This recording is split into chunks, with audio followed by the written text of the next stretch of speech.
jirtu YouTube channel fayyadu jaalala akkam jirtu dhagaa keessan baay'ee nagaa kennu har'a waan mudate isinitti ma dhugaa waaqa baay'ee na mudate dhugaa har'a jechuun programming gochuudha sagantaa kun na jala bacicicir na jala bacancarame jechuudha yeroo tokko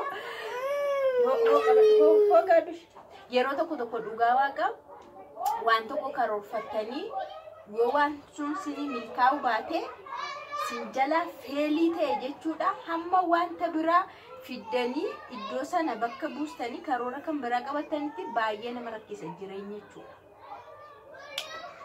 na har'a maaltu nama mudate seetanii waxii hojjechuudhaaf waxii hojjechuuf jechuudha kiikii beektumti kiikii baaqelaa kiikii atara beektumti kiikii atara namni wallaalee jiru kiikii ataras namni wallaalee jiru kiikii atarani waxii isaa hojjedha jedhee jechuudha kasalarra kaa'ee jechuudha bakka already kun baay'ee tabalashee rasiniin jedhama tabalashee jira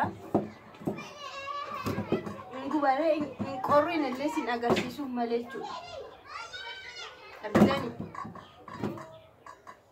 na kanarra kaayan ture jechuudha yoo xiqqaate sa'aatii 9tti irra kaa'e hosti nyaata umbar agaadha agaa mangadeedha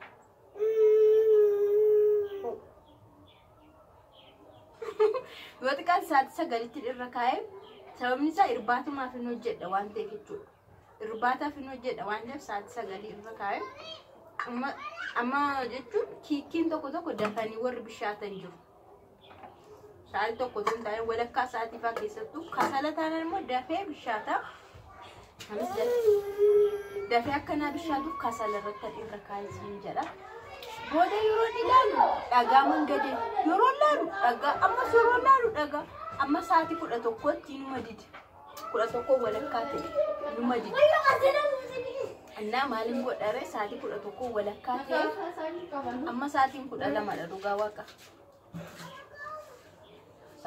معلم دن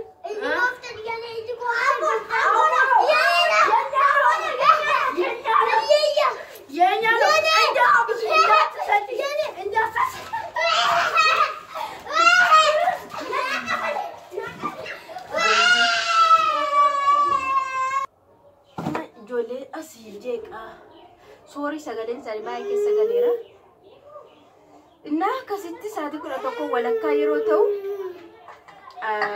ka'ee waan biraa hojjechuutti jira ammallee achitti stoofii irratti hojjechaa jira jechuudha waanuma daftee qaqqabdu hojjetaan jira jechuudha garuu baay'ee na aarsee jira programming bakka bishaachuu didee isin jedha dhagaa ta'e kanas ta'e maal godhu argitanii maal godhama kun mulluusaa nyaannamoo mulluusaa nyaachuu kun Itoophiyaa qelaate illee way nyaachuun danda'ama atara maal godhu mulluusaa nyaatu natti maam dhugaa waaqa jireenya amma kanatti waddade kana kiiloon baay'ee birrii dhibbaa fi birrii dhibbaadha kun kiiloon tokko jechuudha na sanuu isa bishaannedha kanan bitee akkamitti akka ta'e hin beeku garuu yeroo baay'ee gaafadhee takara akkaree malee hin bitu na kanittiin qallatee hin jedha har'a by Arinjra. Sagantaki ya najala tabalashe se ugawaka. Na irati kanatti hojjetame iratiin irraa nyaatame borii fillee misaa ga'uu qaba ture programidha sagantaadha ka maal gootu akka karooraatti erga kana irbaanni nyaatame borumo misaatti nyaatama achi kan biraa hojjetama akkas ture amma garuu baay'ee na jala abbaakin na hordoftoota kiyya asuma waan tokko singorsuu kanarraa ka'e jechuudha yeroo baay'ee namoonni karoorfatanii karoora hojiisaa ta'u karoora gaa'ila dhaabbachuusaa ta'u karoora bakka wayii deemuusaa ta'u karoora baay'ee tokko qabatanii karoorri isaanii yeroo eegan sanatti yoo milkaa'uu fi baate baay'ee miidhamu yeroo isaan barbaadan sanatti yoo milkaa'uu fi baate jechuudha. Fakkeenyaaf namni tokko bara kana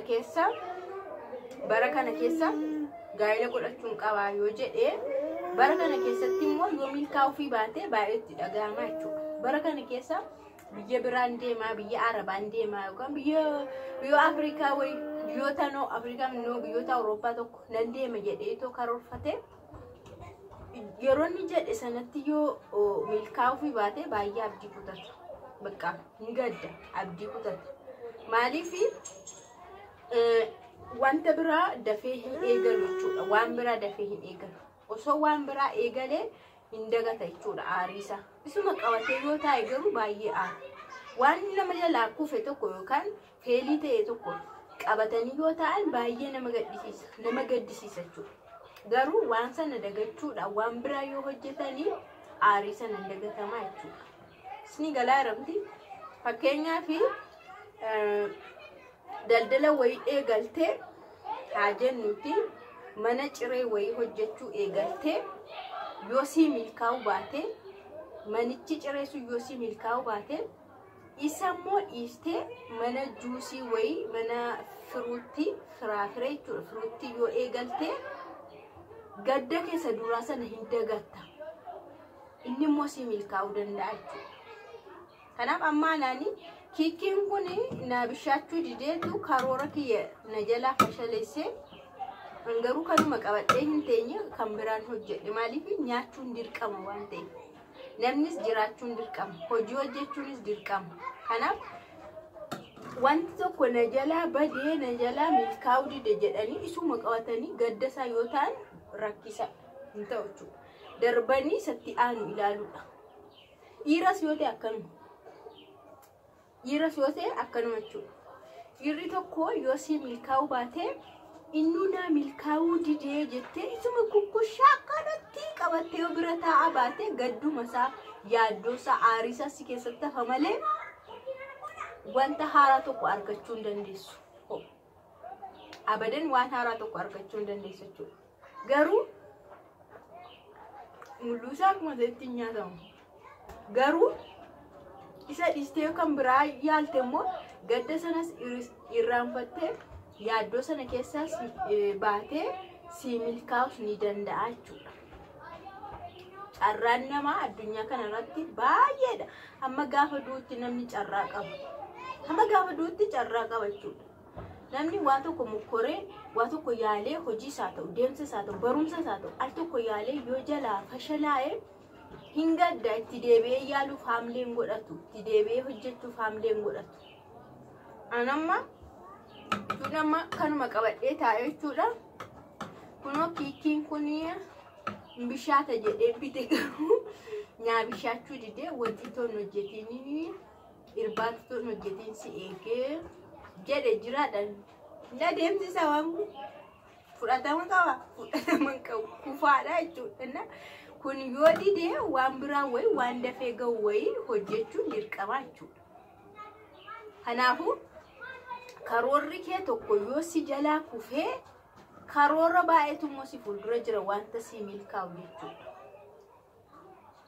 Dhagaatamni dhugaan siin jedha bara. Namni akkuma waan xiqqoo akkuma taateerraan akkuma taatee wayii ilaalee taatee sanarraa barataa jechuudha. Anallee waan kanarraa dhugaa waaqa maaliif kana fakkeenya fudhadhee gorsatti hin galuu jedheen dhufee jechuudha sin gorsuudha. Nama tokko yoo gorsa kana nama lama yoo gorsa kanaanii deeffadhe ana bu'aadha jechuudha dhugaa waaqa. Kanaafuu hojiis hojjettee maallaqas walitti qabattee maallaqni kee baay'eensaa yoo fudhatame inni fudhatameera an kana booda nama hin ta'u hojjedhes maallaqa argachuun qabu jechuun qabdu. Fudhatameera miti fudhatameera badeera miti badeera. Kufeera miti kufeera bakka ammoo kan biraatti hin cee kan biraan naqee hojjedha kan biraan yaala jedhee namni itti deemuu qaba jechuudha.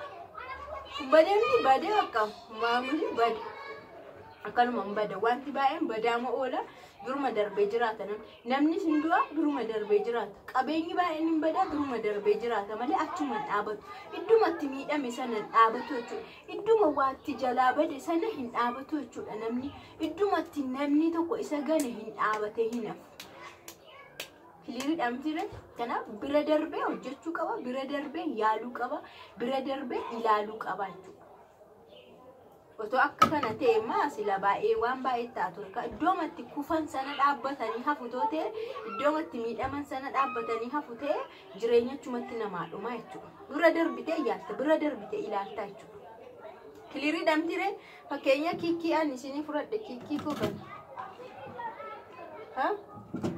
na ifadha jedhee yaada kuno kiikiin kun yoo ta'u baatee irbaata nu hojjechuu baatee kiikiin wanti kan bira irbaata nu hojjetameera jechuudha itti fufeera jechuudha nyaachuun keenya kiliriidha jechi yaadichi baay'ee ifasin natti fakkaata na viidiyoon kiyya kana fakkaata gorsi kiyyas kana fakkaata baay'ee galatoomaa turtii gaarii ni bara mama chaa jedhi ma haay baay jedhi Hi, bye, hi, bye, hi, bye, hi, bye. Huh? Dim, dim, dim, dim, day. Ciao.